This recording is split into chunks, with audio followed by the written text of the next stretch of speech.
I'm Pam Seatle on Wards Island, which remains closed to the public along with the other islands because of flooding. The ferries are not running.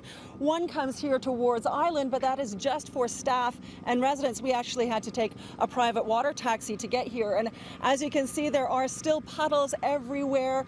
There are sandbags lining the walkway. There's a pump going, trying to get the water back into the lake, but still the rain will not stop coming. It's beautiful and sunny right now, but it has rained and rained hard several times today. So needless to say, businesses like the Island Cafe behind me are hurting badly. And with the latest estimated date for reopening not set until the end of July, this is shaping up to be the worst summer ever.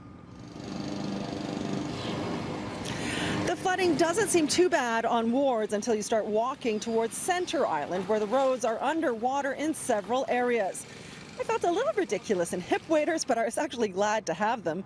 Center Island is like a ghost town, and with all island park permits suspended until July 31st, it's making a depressing situation desperate for anyone trying to make a living, including the private water taxi services ferrying people back and forth. How much of a hit has your business taken, would you say? I would say 90% hit. Oh my gosh. We're operating at about 10% of what we did last year. Right. It's brutal. In general, this is the craziest year I've never seen this before in my life. And we all went all in, you know. we invested, you know, a lot. We're probably doing 10% or less of our normal business on any given day.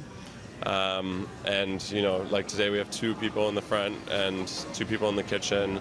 And we'd have like at least 3 times that at this point in the summer. School's out. Yeah. Kids, families would be starting to come over by now. Right. Yeah, and Canada Day weekend is one of our biggest weekends of the year. Yes, according to the owner of the Island Cafe, Canada Day weekend is usually one of the busiest, with at least 50,000 visitors coming across. Now, ZORAH realizes that won't happen this year, but he thinks the city could be making more of an effort to bring people back on a scaled-down basis. The Wards ferry dock, for instance, is safe to land the Ongira boat.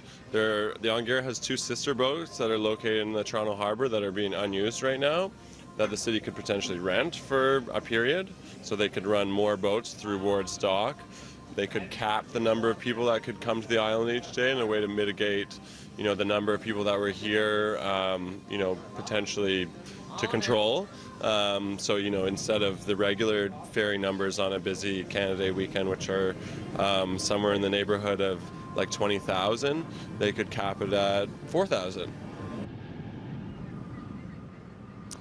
Now, one of the other reasons we came to the islands today is because a CityNews viewer contacted us and said they could not understand why the sprinkler system was up and running on Center Island. Well, we thought that was strange too and wanted to check it out. Sure enough, it was on again today. It's quite an unusual sight, an already waterlogged island and 12 sprinklers going full tilt. Now, city staff tell us that they need to run the system in order to keep Franklin Pond agitated. Toronto Public Health says that is necessary in order to keep mosquitoes from breeding.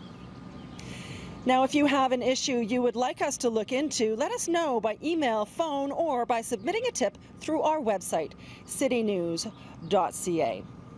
Now, there is one bit of good news for the 16 kids who come across to the Gibraltar Point daycare. It has been closed because of the flooding, but it's set to reopen early on July 4th, thanks to the fact that the owner of the island marina has offered to go to the mainland to pick up the kids, bring them back to the daycare, and then take them back to the mainland at the end of the day.